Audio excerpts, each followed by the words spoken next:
All right. Welcome everyone to a special Conversational Pace Chatting Shoes episode. I have Riley Brady here, who is hot off the heels off of an exciting signing with Nike Trail. Riley, how are you doing? Congratulations. I'm good. Thanks, Brett. I'm really excited to be here. I'm so glad that we could make this episode happen because I feel like I run into you at a handful of races. And, at Black Canyon, the big question that was on my mind the day before the race was like, are we going to see Riley start the race in Vaporflies? And it seems serendipitous now that you're signing with Nike because clearly you've been accustomed to Nike footwear. How did that whole process go from, I mean, I guess maybe even your last few races to now signing with Nike?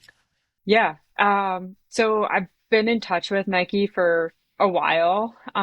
So I definitely knew that that was kind of on the table, I guess, going into Black Canyon. That being said, I wasn't going to let any sort of like sponsor conversations affect my choice of shoes. Like I wanted to wear the shoes that I wanted to wear. And that ended up being the Vaporflies.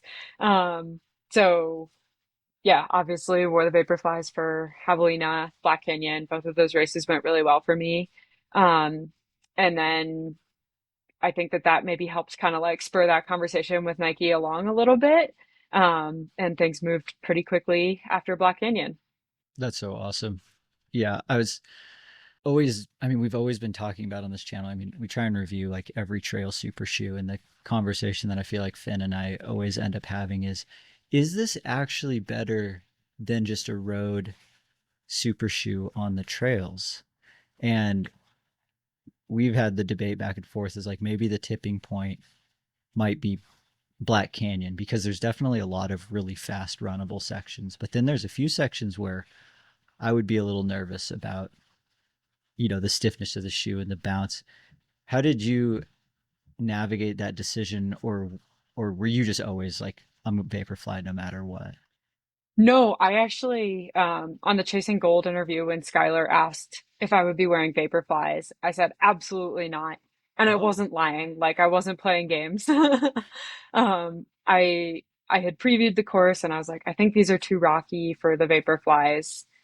And then it was kind of a last minute decision because the more I thought about it, the more I was like, okay, there's enough of this course that's smooth or smooth enough that I feel like I'm going to be getting a pretty decent benefit from those shoes, um, just based on how comfortable I am in them, how light they are.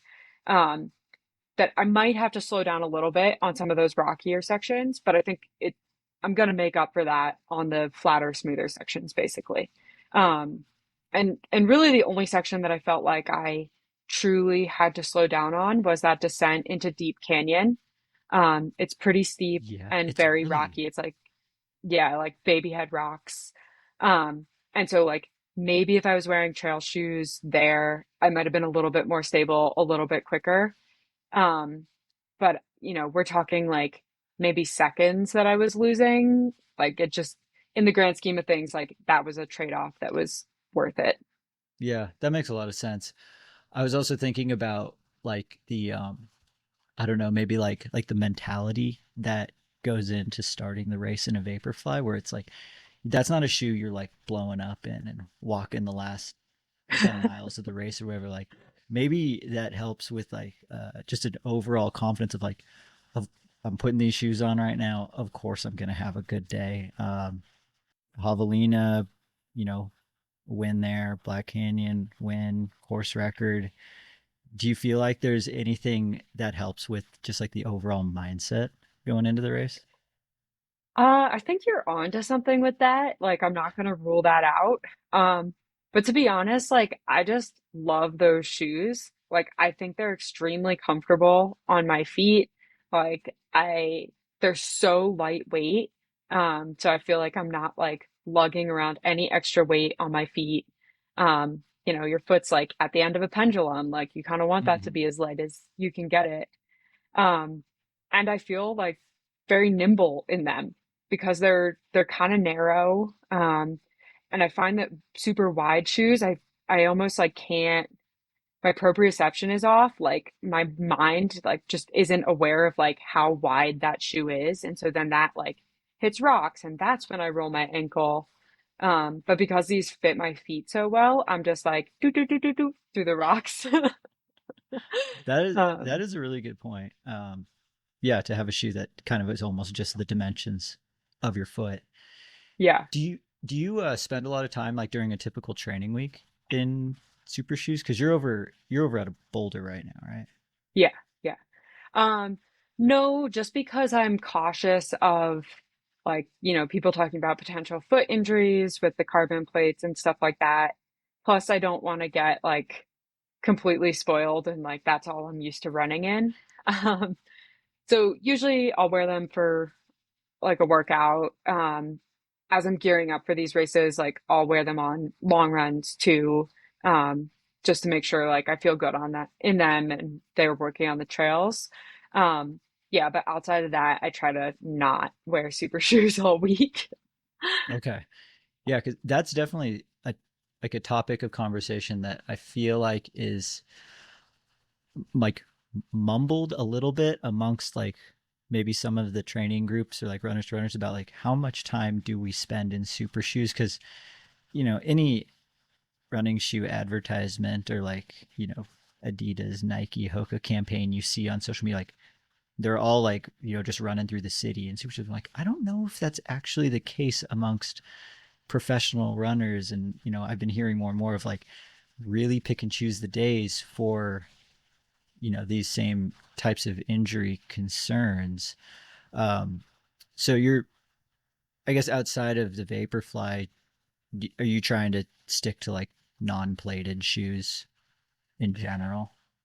Yeah, yeah. I mean, I just like, I think it's good to just mix up the shoes that you're running in regardless, just because, different shoes put pressure in different areas. Like maybe you run a little differently in different shoes. So I think just like having a rotation is good in general, regardless of the plate.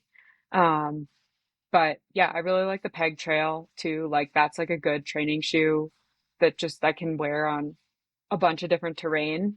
Um, so I don't know. I've been getting boxes of shoes, so now I'm just like testing different shoes on all my runs. Yeah, I was just about to ask if the Nike Santa Claus has come and just like dumped massive amounts of gear at your house to try out.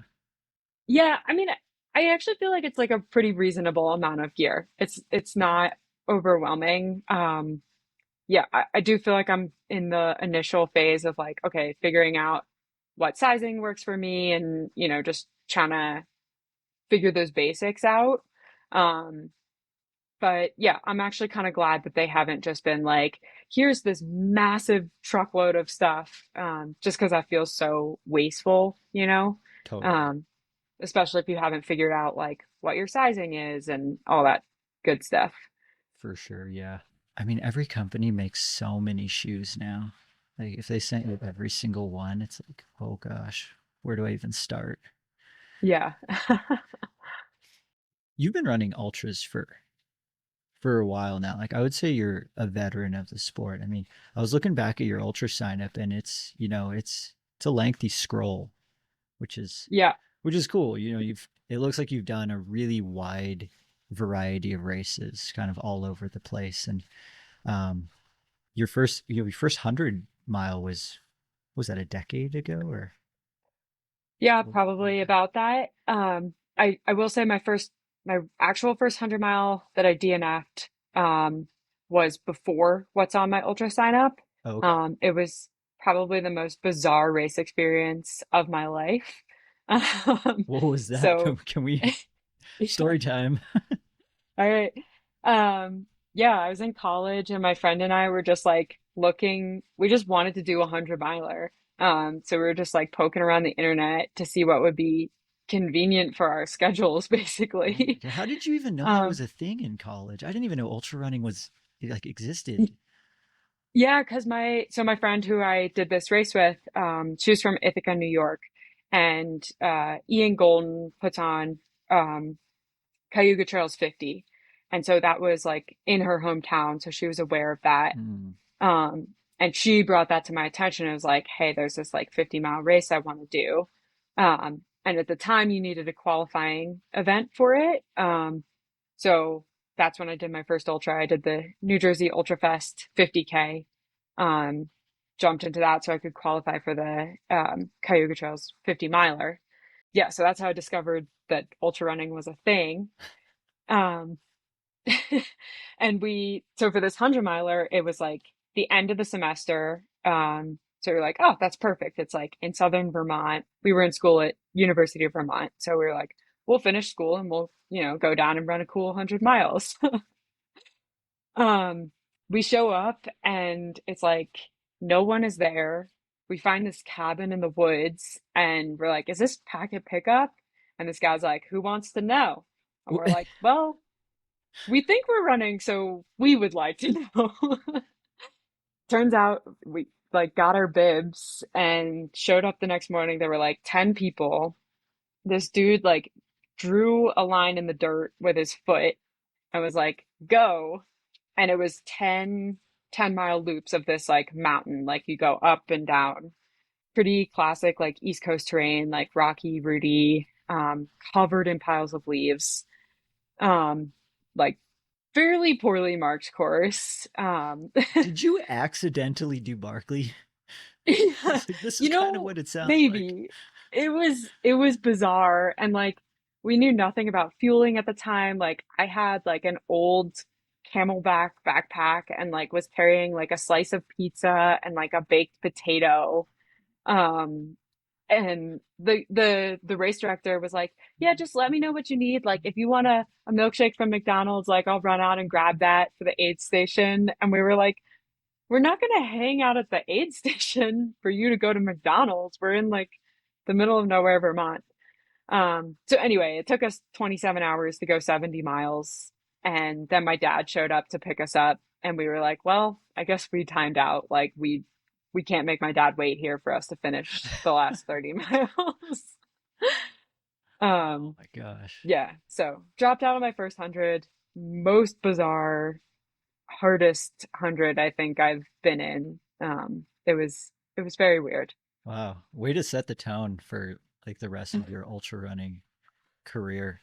Were you wearing running shoes? Yes. Yeah, I was at least doing that. Okay. What did uh what did your training look like going up to this? Was you just like running and then we're like, we'll see what happens. Yeah, at the time I didn't have a GPS watch. It was just like a Timex and I would just like run loops in the woods on the back of campus and I just like spent a lot of time running. I have no idea how many miles a week I was running. I definitely wasn't doing any workouts. I was just like, all right, we go out and run for as long as we can. Wow. Um, I remember like we'd get up super early on Friday mornings, eat like these like giant cookies from the school cafeteria, basically. That was breakfast. This was like at 4 a.m.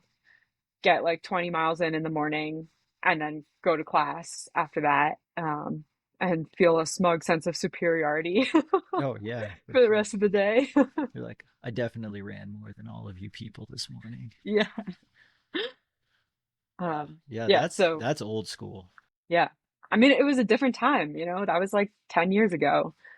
Yeah, I mean there was such like little amount of literature regarding training or like fueling. Like it was like pizza and baked potato. Like that was probably pretty cutting edge. It was either that or hammer gels. Yeah. And I was like reading about Scott Jurek eating burritos on his run. So I was like, well, if he's doing it, like, I guess that's what we're supposed to do. Yeah, I mean, there's not many better choices. I mean, there was one. He did experiment with pure olive oil one time. Yep. That sounds.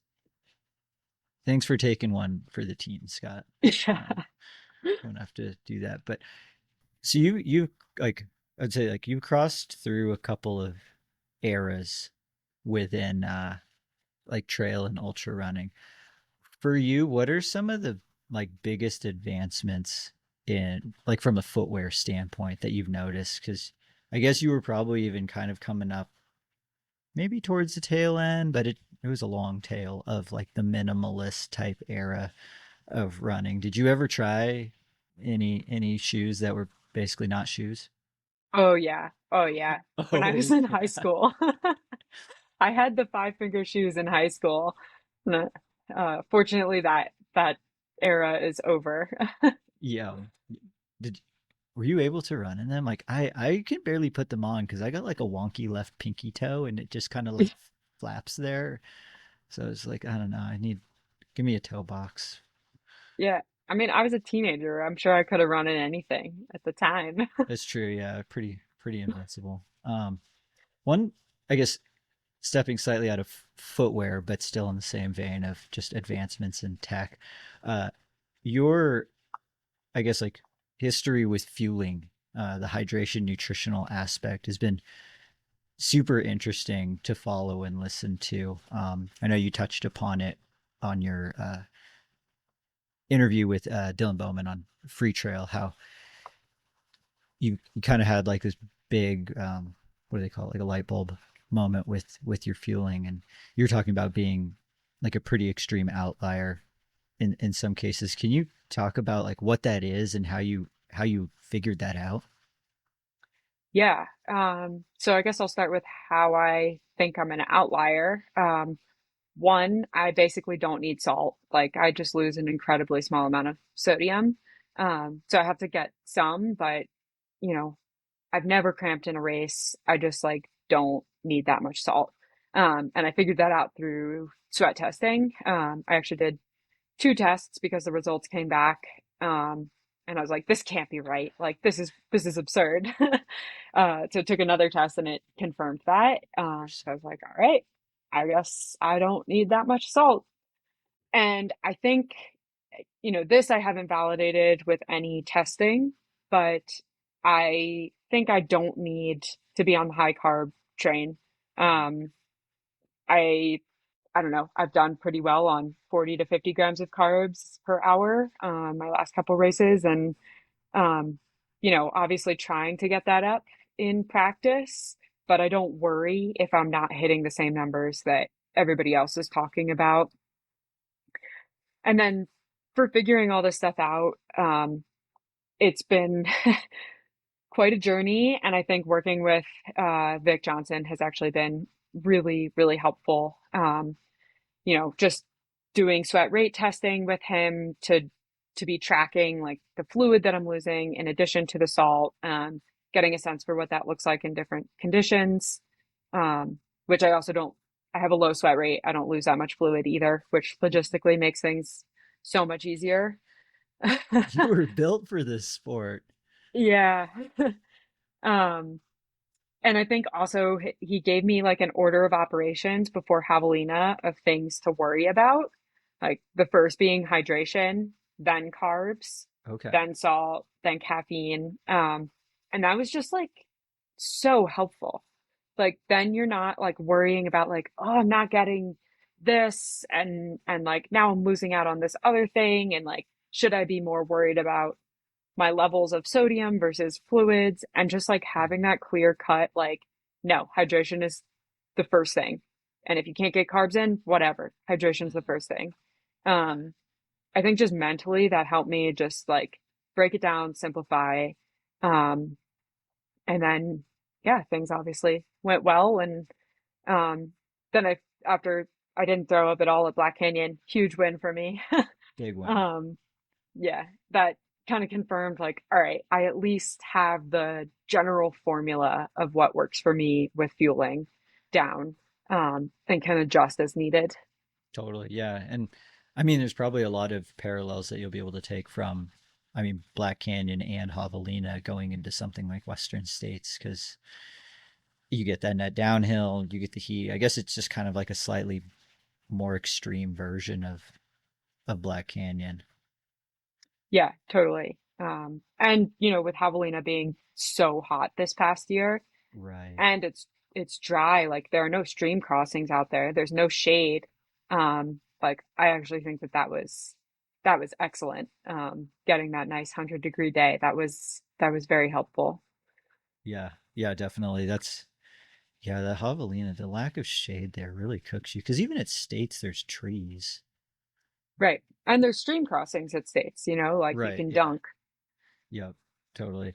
Do you have a nutrition sponsor, or do you play around with all sorts of different things? Uh, yeah, I play around with a couple different things. But yeah, I'm not really looking to mess with that now. Yeah. Yeah. Do you mind sharing what some of your favorite nutrition products have been recently? Sure. Or if it's top Um, secret, I totally understand no, no, that. no, no, no. Um, the precision carb only drink mix has been huge for me. Yeah. Just because, yeah, the salt issue for me, like other drink mixes just have too much sodium in them. Um, Plus I think it tastes really good. And then SIS gels, but I'm mostly racing with fluids only. Oh, really? I'll use the gels in training, but yeah, I just like whenever I take a gel, I throw up. So I Oh, just took them out of the equation. that's I mean that seems to make sense. So you're mostly liquid, like full liquid calories. Yeah, yeah. Okay. Like drink mixes are so good now, and especially if you take the sodium out, like you can put 1 scoop in, you can put 7 scoops in. Like it doesn't matter. And get the carbs you want. So Yeah. yeah, Yeah, that is cool that Precision did uh launch a product like that because I mean it just feels like salt gets pushed in our faces. Like salt is so in right all the now. time. And I don't I would love to get a sweat test done, but I've never really meshed well with like high sodium stuff, but I love drinking the high carb mixes. And then that's always been a problem. If you're chugging like liter and a bit per hour, Yeah, and also eating the equivalent of like a large McDonald's fries of salt. yeah, yeah, Um, very cool. Just yeah. Selfishly, I just got to ask that question everyone because I'm like, I need to try. I need to get involved. I'm always in the like I'm solid for 6 or 7 hours, and then I explode like either my legs because I'm under fueling something, or explode in other ways because I overdid something else. yeah. I mean, I think getting salt tested, it's like, it's a one-time thing. Yeah. And it's like, even if that's not exactly accurate, it at least gets you a ballpark of like what to guesstimate off of. So I think it's a really helpful test to get done, honestly. Yeah. Yeah, the fluid rate's super interesting too, because um yeah, Vic is like the man right now for help with the running nutrition, and he seems to really hammer in. It's like all of the fueling stuff that you're trying to like doesn't work if you're not hydrating properly. And Yeah. I feel like it was like 2023 and 2024 were all about carbs. It seems like 2025, like water's coming back. It's getting cool Yeah. again. Yeah. Did you but you also said you don't have a super high like sweat rate. So you don't require Yeah. nearly as much water. Prior to working with Vic, were you just like every race trying like or training block like just going like back and forth trying different things? No, I was still pretty uh like I had a handful of things that worked for me. Yeah. But I think before working with Vic, I think because I have a low sweat rate, like I also just like wasn't feeling that thirsty, and I'm assuming I was under hydrating at some of those races where I was throwing up a lot. Mm, Um, because he set a minimum for me. He was like, you have to drink 1 bottle an hour. Like if you go over that, great. But like you gotta get one down. yeah. Um, so I think that that was helpful of just like setting a floor of like don't go below this. Yeah. Yeah, that's good. Yeah, I need to reach out to Vic, have him help me out. So, looking past Black Canyon, there's well, I guess you've already known that I mean, you got your golden ticket at Javelina for Western States, and then was Black Canyon mostly just were you going there to test yourself or race people? Probably a little bit of both. I Obviously it's a really competitive race. And it is kind of like a mini Western States. So I was looking at it as like yeah, go line up against some of the best and um also maybe get a great training day in there for Western with the net downhill course and I was honestly hoping it would be a lot hotter than it was, but we got 70-degree temperatures for the day, so Pretty mild. I got to hang out in a sweatsuit the entire day. yeah. It's not too bad. Although there would some people did look hot out there. Um, Oh, yeah, I heard people at the finish line talking about how hot it was, and I was like, really? Like, I was happy as a clam. nice. So I definitely got to watch the race from a unique viewpoint because I was at what's that Hidden Treasure, the second aid station, and then Gloriana Mine, which is unique because there's no crew or spectators allowed there. But I got to go on behalf of the live stream, and I had the the absolute privilege of seeing the winning move in person and getting to call it live on the mic, which uh, I gosh, I wish I could have seen the live chat when that happened because we were waiting for I assumed was going to be Mary, like coming over Little Crest and then crossing the road, and then you come through the aid station, and then you were right there. And then as soon as you two went through the aid station, you just hopped around on the side of the trail, and then there you do like two switchbacks before it levels out. And I don't think you looked back and saw the how big the gap was getting at that point. But I had said on the live stream, I was like Riley just took the lead. I don't think this lead's ever coming back. Like just the way that uh, the gap was going, and because I'd also not seen third place either, and I was like, well, it's been 60 seconds. That's long enough. Did you think that when you took the lead at that point, that was going to be the last time that you changed positions in that race? So I wasn't expecting to take the lead at that point. Like, I was just running and having a blast, like feeling good. But once I passed Mary, I was like, yeah, nobody's like I'm leading to the end now. Like I was pretty sure that nobody was gonna catch me. Like you get a little bit of intel, obviously at that out and back at Black Canyon City, Right. and that's when I saw Tara behind me. But even then, you know, I was like, all right, I'm not gonna let off the gas. Like she's close enough behind me that I'm not gonna just like start jogging. Um, but I was like, I'm running well. Like she would have to run so fast to like catch up and then pass. That I was still confident that like I can maintain this lead to the end. Yeah, and then you get to play into the tactics a little bit of like, well, if they have to burn this many matches to catch up to me, I will Right, be able to counter that, right, which exactly. I guess ultimately never ended up happening because then seeing you through Table Mesa and then at the finish, you were still all alone. Um, Absolutely flying to the finish.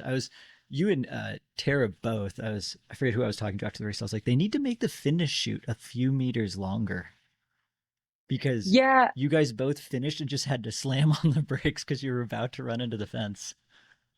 yeah. I mean, also just because like right before the finish at Black Canyon, it's like this like kind of rocky little uphill and you go through a gate and then you get to like really open up for that final stretch. And I was like, it's over? Like I just got back into my stride. Yeah. Oh man, how'd you said that? I think you're like, it's over already. So looking between now and Western States, do you have any more races on the calendar? Yeah, so I'm actually going to do Quad Rock just because it's local and NAR Runners puts on just absolutely exceptional events. Um, I I had wanted to do canyons, but canyons is apparently not letting elites into their races anymore. So it's like, Yeah, all right, the I last guess few I'll. years I've heard this story, and it's an interesting one. Yeah, I think it's pretty egregious, honestly, that they are and I had asked to get in a long time ago, before the race was full, so this wasn't even a last minute thing. So, Yeah. um anyway, I'm actually really excited to be doing quad rock. I think like a lower pressure race, um and it's everything that I love about trail running. Like they just have such a good community vibe. Like the food is awesome. Um, so I'm excited to have something a little bit lower key going into Western to just kind of like have a good training day, have fun, and then really be able to line up for Western at 100%. Totally.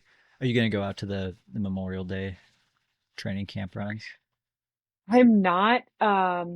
I had the most fun of my life there a couple years ago. And I'm worried that I would go and have too much fun. Um, I'm gonna do my own training camp out on course though. I think yeah, getting to preview the course ahead of time is just like so key. Yeah, because even though you've run Western States, it's so hard to remember. Like So like hard. when you're out there, especially because like your gosh, your brain like that race, I feel like diminishes brain capacity like while you're running, perhaps more than any other race out there.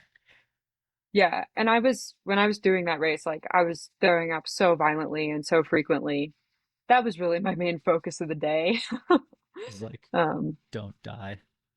yeah, yeah. When you last did Western States, what how uh like what mile did that start happening? Um, I think a little bit before Michigan Bluff. Um, Okay. yeah, like maybe a little bit before the 50-ish. halfway, but I honestly didn't feel great kind of all day that first year. I don't know if it was just like the nerves of the first time running Western states or like the snow in the high country or the fact that I had decided all of a sudden I was going to focus on nutrition and like was taking in way too much salt for what I needed. Yeah. Um, yeah, so I didn't feel good really at any point during that day. But like the throwing up really started around halfway. Yeah. Did you feel the nerves of like the first Western states, like leading up to it and being on the start line? Yeah, I mean, you get nervous before every race. But I was definitely like, having my fair share of stress dreams leading up to it. And, Yeah. um, I've been looking up to this race for 10 years at that point, maybe 8 years. So yeah, it felt like something that I had finally gotten to after a really long time. So it's hard not to put a lot of pressure on that. Yeah. Yeah, totally. Yeah, I was asking because I just remember like, well, the last few years of doing like media work for it. And then also it was my first 100 in 2018. And I remember standing there being like, dude, I can like feel the nervous energy from Yeah, everyone because there's so many people who are like, I've been waiting in the lottery for 10 years. And, um, but then the second time I did it, it felt completely different. Um, just because you get that first one out of the way. Not that it really actually totally. went any better for me, but from a nerve standpoint, uh, it was much calmer on the start line.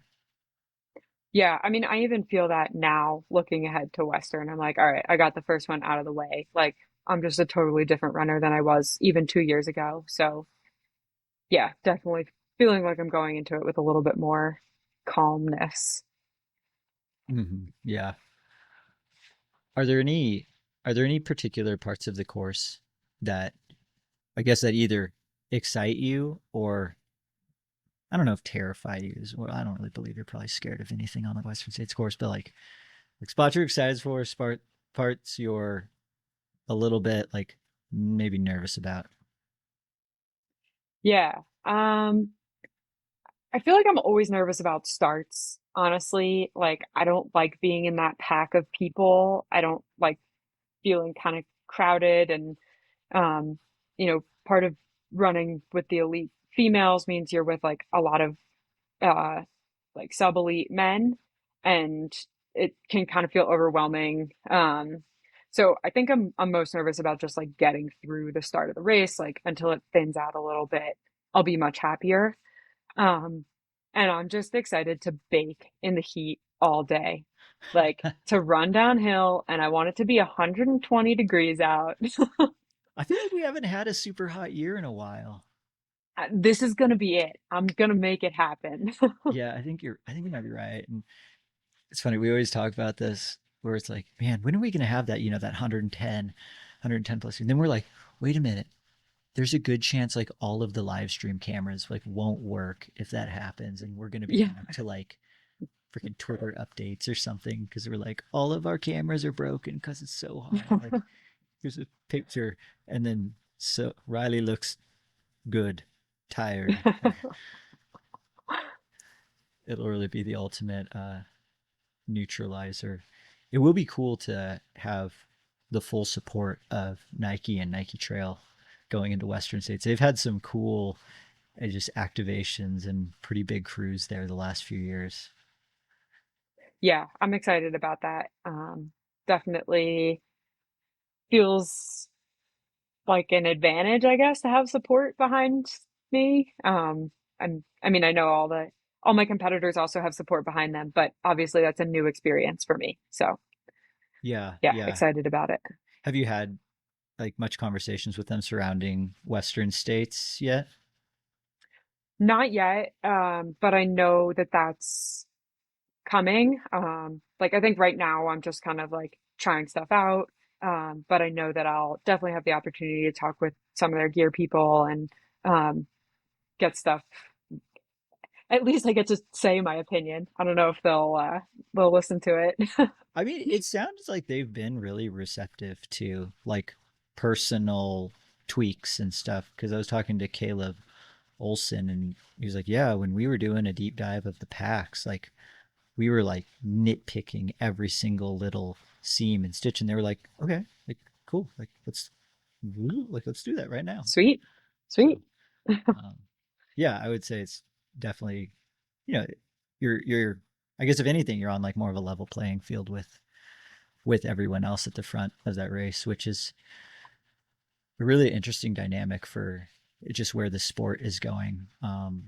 On this sort of professional level, especially something like Western states, where it seems like the emphasis is definitely on you and the runner, but also it is the ultimate test of like a dialed in crew, um, Totally. which, yeah, I've been it's fascinating. yeah, I've been watching some Western States videos recently and just kind of like seeing how other people handle their aid station transitions Yeah, has been fascinating. Um, yeah, so definitely, I think the crewing is a very important part of doing these races, especially at Western States. And so, like, watching what other people do, mm, and like maybe how much faster you can try and do it than them. totally. Yeah. Um, Are there any people who you've watched with their crew transitions being like, okay, like, well, we won't call out the people who are like, okay, don't do that. But are there any people where it's like, I should try and be more like that? um, I don't know. I feel like I've watched too much that like I don't, it's all sort of blending together in my mind. And honestly, the scene that stands out the most is Killian drinking his lemonade at Western States in his white spandex suit. Oh my god. It's just iconic. I Man, I really hope that he makes it to this Western States start I line. do too. Just, I mean, I'm not hopeful that he's gonna show up in white spandex, but could you imagine if he did and just like a, his in Unbreakable, you can see at the start he has like no bottles at all with him, but then I I know. think it might be like Devil's Thumb or one of the canyons. There's a clip of him and like you're like it's like a follow cam, and then he has like a plastic like crystal geyser bottle like tucked in. Yeah. I guess they gave it to him at an aid station because they were like, we will not let you go. unless you're holding this water bottle. He's like, guys, it's like 4 miles to the next aid station. Yeah. That's an amazing like contrast for how the sport has changed in, I guess it's been 15 years now. Yeah. I mean, there's that like iconic picture of Anton Kuprichka and Jen Shelton coming into Forest Hill. And like, I don't think either of them have water on them. And they're both wearing like the least amount of clothes possible. Um, it's just like no gels, no fluids, just like cruising. Stepping on scales coming through the aid Yeah. station. Yeah. Oh my gosh, yeah. I wonder if like we'll look back on this era of ultra running in 15 years and be like, what the hell were we doing? Or if we actually are starting to figure things out. Yeah. I don't know. Will you be will you be pack or handheld at Western States? I'm gonna test some things out on my little training camp. Definitely belt. I'm Hmm. thinking I'll probably start belt and pack and ditch the pack at a certain point. Mm, Um, Not totally sure where that will be. Yeah, those are my preliminary thoughts. Nothing set in stone yet. totally. But yeah, I've become a pretty big fan of the belt, and you can fit two bottles in there, or you can do a bottle and carry a bottle. Um, yeah. Right on. What about shoe choice for Western States? Where's the where's the mind at for for that? I don't know. Yeah, I'm gonna have to haul my shoes out to California and test them all out there. Yeah. Vaporflies are definitely in the running, though. I will say that. Oh, for sure. When you I guess I guess this doesn't necessarily apply to just Western states, but do you ever change shoes during these long races, or do you try and go like, Never. really, you don't, you're in the I I've don't touch never it. once changed shoes. No. Like you like what when you tie them at the beginning of the race, you're not touching it till the races are. No, no, unless Okay. it comes untied and I have to retie it. But like, oh God, you sit down and you take your shoes off. Who's getting back up after that? Not me. See, this is a very interesting debate because there's been, I would say that the camp is pretty split. I mean, apparently now it's you and Courtney DeWalter. Our team don't touch it. Great. I love that company. That's a great team. I'll be Yeah. on that team.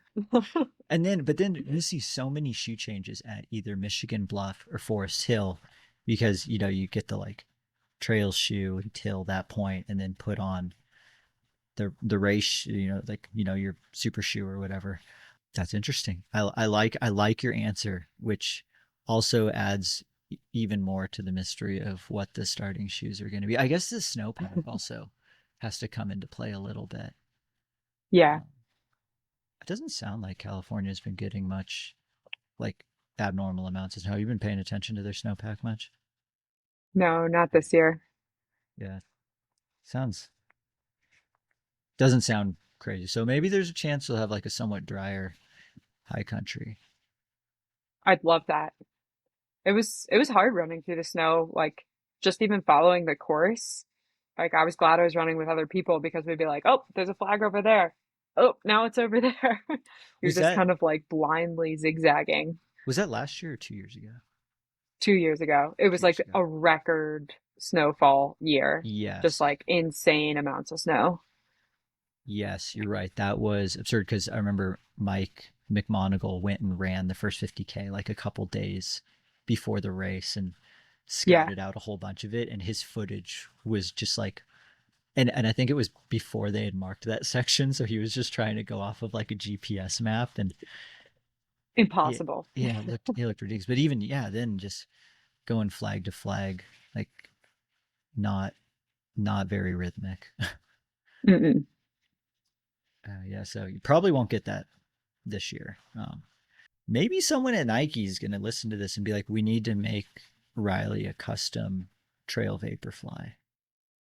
Like just like Chris, I know you're watching. Like just the smallest little waffle lug. I don't even care about lugs. I just put Vibram on the bottom, just like make sure it's kind of sticky. Yeah. And then like close up, have a closed mesh on the top instead of the one that's full of holes, just because like a few pebbles sometimes get in there. But like it's a perfect shoe. Like why fix what ain't broken? Oh man. Okay, we're getting also is I think we started this last year was we wanted to get shirts made that said like super shoe the high country. Now we can narrow that down to Vaporfly the high country. So maybe that can be part of Nike's like guerrilla marketing for Western states. Is that would be my request is to get all of Riley's crew and Pacers or everyone part of your team with some Vaporfly the high country t-shirts. Oh, I thought you were gonna say put them in vapor flies, and I was like, I don't see that happening from my dad. Maybe that too. Yeah. Can we get your dad in some Vaporflies for as like just to like 4% faster crew transitions? Yeah, that mental component, it really is Hmm. important. Yeah. No bad days in the Vaporfly. Can we shift gears, no pun intended, to bikes for Yeah, for sure. because you worked with Trek. Were you in it was like a Trek store? Yeah, I was a mechanic at the Okay. store. So what did your day to day look like as a mechanic with Trek? That's a good question. Nobody ever asks that one actually. Uh, Um, so was it that a weird varies. question? Um, Varies based on the season. So in season, um, getting to work on a lot of different kinds of bikes, mostly doing tune-ups on them. So that just usually will encompass like, a variety of things that we're doing to them, usually cleaning them, making sure everything's adjusted and working properly. And then in the off season, where things really slow down, you shift towards having to just like assemble bikes. So they get shipped to us in boxes and you're putting them together. And yeah, by the time I left, I was pretty bored out of my mind doing that. Um, that gets real old real quick. But working on them, I really enjoyed and like problem solving. Yeah, figuring things out, especially when it was a newer like an issue I hadn't seen before. That was always kind of fun. Unless it was related to electronic shifting, in which case I was just like, this is the stupidest thing ever. This is a problem I shouldn't have to solve. We just like are creating issues for ourselves. Okay, well you just kind of answered my next question was with how much new tech there's been in bikes, what your least favorite part to work on has been? Yeah, I mean, I just think electronic shifting is so dumb. And Really? any of the other electronic stuff that SRAM is coming up with, like measuring your tire pressure, like squeeze your tire or like put a pump on it. Like you don't need an electronic gizmo telling you your tire pressure. Um, and yeah, I just have never had to update the software on my cables on my bike. I've never had the battery die on my cables because there is no battery. But my And the wireless shift's great. shifting, it can't stretch out. My cables can't stretch if they Yeah, don't but that exist. like doesn't happen. That's like a myth. Okay, that's also true because I don't have electronic shifting on any of my bikes, and I've also never had any problems with Yeah. my cables. But the Cable noise it stretch makes sounds is really cool. the electronic shifting. Yeah, I think the noise is cool. Oh God, everything about it is bad. I do heavily dislike the lack of standardization in the mountain bike world.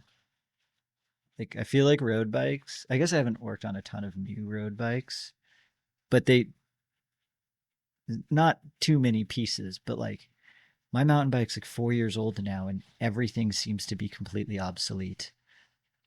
Yeah, yeah. That's another problem with all the new tech. Like, we had systems that worked perfectly great. There was a lot, well, not a lot of compatibility, but more compatibility across systems.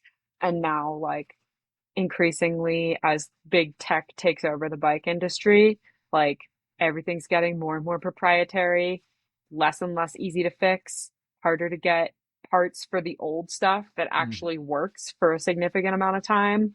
Um, so yeah, I feel for you, Brett. Do you do you incorporate much bicycle riding into your training? Yeah, I bike double like 2 to 3 times per week, and none of that goes on Strava. Oh, wow. And then I ride around town to like do errands and chores. I got an Yeah. e-bike actually before I left Trek for the chores. Oh, cool. You got your what not your commuter bike, but is it like really Yeah. long with like big baskets and stuff? No, I didn't go full cargo bike. Cargo bike, that's what But I was trying to think of. yeah, yeah. I think like once you get if you have kids, those like cargo bikes with the long tail make sense because you just plop like the kids on the back and it's like the family minivan. There's a ton of those here in Ashland. Like Yeah, I've like gone running, like my normal road loop, and if I'm there, like right around when like school's starting, like one of the elementary schools, there's such a massive line of parents with their kids on bikes, and I was like, damn, that's cool. That did not exist yeah, when I was younger. I was yeah. like, Those are super cool. yeah, I want that. I want to be that dad. Was You should be. hauling their kid on the back of a bike. Except I'm probably gonna try and like mod the e-bike to make it super fast Yeah. I because mean, that sounds fast like a good e-bikes are idea. fun. Hmm. With a kid on the back. Yeah, definitely. It sounds really safe. Yeah.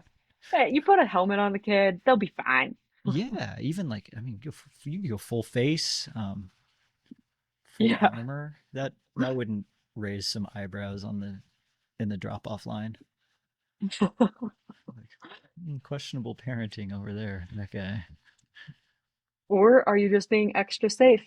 True. Yeah, that's also a really good point. Oh, I guess as with this okay, this question that I just thought of now can I think converts over to, like adding cool stickers like flames and stuff like makes your bike faster.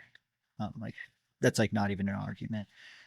Right. There's a Vaporfly out right now that's like full like Hot Wheels flame colorway. Have you seen that one? No. Oh, okay. I'll send you a link for it. It was like a throwback color. They did that colorway back in I think it was like the early 2000s or the late 90s back when it was super cool to have flames. But then they brought it back and they put it on the new Vaporfly and I don't know if it actually sold very well, but I was like, dude, that is the fastest shoe in the world because it's got Hot Wheels flames on it.